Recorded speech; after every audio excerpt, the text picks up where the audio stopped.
Perfect. So, how y'all doing today? You know what it is. I'm your host, the Haitian. On my way to work right now. I'm about to pick up the truck, so I'll be heading out and stuff. But yeah, the weekend was fun, man. There are a lot of things been going on, and I've been a little bit MIA because I had things I had to deal with, and all that good stuff, personal issues, blah blah blah. But doesn't matter. The Super Bowl. Yeah, there's a lot of things to talk about. We gotta talk about the Super Bowl. We gotta talk about Elon Musk and the USAD. We gotta talk about the Gulf of America now. Bro, there's so much thing happening. It's kind of hard to keep up with all of it. We had we also gotta talk about briefly about Destiny, and this other far right figure, Eric. I forgot his name, right? Which I know there was like something fishy about both of them. So let's talk about it. First, let's start off with the Super Bowl. Obviously, I didn't get the chance to watch it. I had the chance to, but I had something going on. I had other things going on and stuff, right? But I did see the halftime show with Kendrick Lamar and the whole crowd singing "Not Like Us." Oh my God. Yo, how many times can you just keep killing somebody? I mean, listen, Drake should have left that dude alone. He should have just left that guy alone. He just did not get his warning, and he just proceeded to, he did not proceed with caution.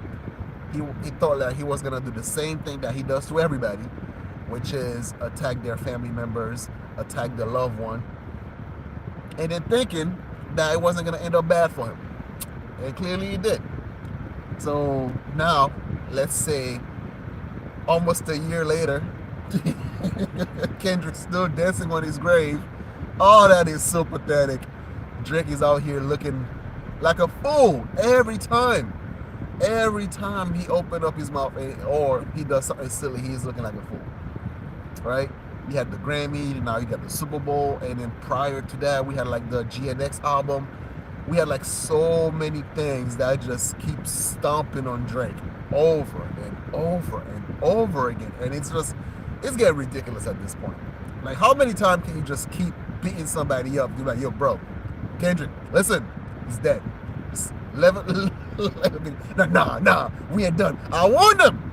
If you take it there, I'm gonna take it further, and that's something you don't want to do.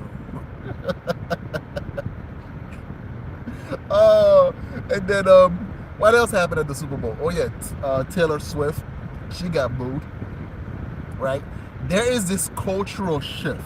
Oh yeah, and Trump was there as well. So there was a lot of cheer for him. And yeah, I think this dude basically swing the culture to the right? Because culture had been a huge part of, like, there was a weapon for the leftists, right? And for some reason, like, conservatives didn't understand how important culture was until the nerd decided to fight back in the culture war. Because one of the things that a lot of these conservatives were saying, like, you know what, it doesn't matter as long as you have a good argument, blah blah blah. So then that's all that. It's like, no, culture play a huge role on how you shift public perception of policies and all this other stuff that tends to happen. It has to do with culture, right? And when everybody started doing the shuffle with the YMCA dance, that's when you knew for a fact, like, oh, all right, it's over. Culturally, like, the right has won the culture war. It all started off with the downfall of Bud Light. That's when there was because it always happened, right? Culture always shifts from one place to another, and then goes back. Right now, the right has taken over culture, and obviously, as time goes on, it's gonna get corrupted, and then it's gonna shift back to the left. The pendulum always switch back because it constantly moving. It's constantly moving. The culture doesn't stand still. It doesn't belong to one political ideology. It doesn't belong to anything. Culture is what the people make of it, right? That's what it is. Culture is what people make of it. And right now, the people is accepting of more of a traditional and more of a traditional conservative-ish stance when it comes to culture. They don't want the whole debauchery. They want to have a culture that is normal, that is not weird. They don't want to have, like, drag queen shows. They don't want to normalize pronoun. They don't want to normalize a whole bunch of other BS, right? And then they shift to the point where they see the people that was counterculture. Like, Orange Man was counterculture. Orange Man was not the culture, and people attracted to the counterculture, and the counterculture becomes culture, right? It becomes cool again to speak your mind. It becomes cool again to be able to, like, call yourself big balls and not get canceled, not get fired. So the cultural shift has officially happened. Now, speaking of Orange Man, the latest thing that people are mad about now is the Gulf of America, right? Formerly, that was once known as the Gulf of Mexico. And it's funny, I'm just like watching, like, listen, dude, Trump is just trolling everybody, man. You guys gotta understand that, like, it's not worth it being upset at everything that he does, because he's just trolling y'all. What he does, he just take a popular, something that is popular in the cultural zeitgeist, right? Something that most people agree with, like 80% of people can agree with something, and then he would actually put his stamp on it, and then now those who have TDS syndrome will just freak out, right? Like, for example, most people can agree that the government spending is overboard, it's overblown. There's a lot of corruption that goes in there. So he's like, all right, you're right.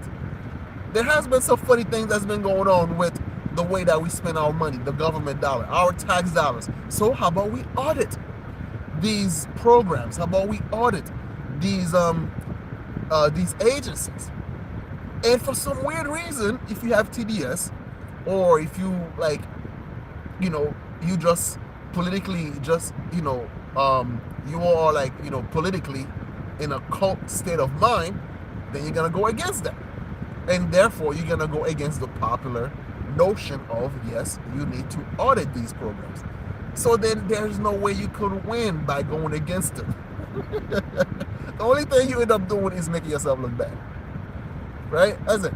You're always gonna keep making yourself look bad because you keep going against the narrative, what most people want, right? And that's it. And then you have, like, the USAD with with Elon Musk auditing all these departments. Now they're gonna go for the Department of Education, and they're gonna keep moving and keep moving until they find all these fraudulent spending that's been going on. And I think it's a good thing.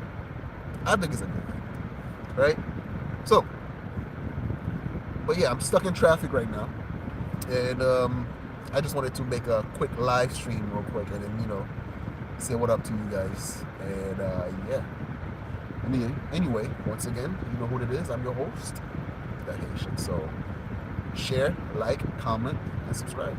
Alrighty. Peace.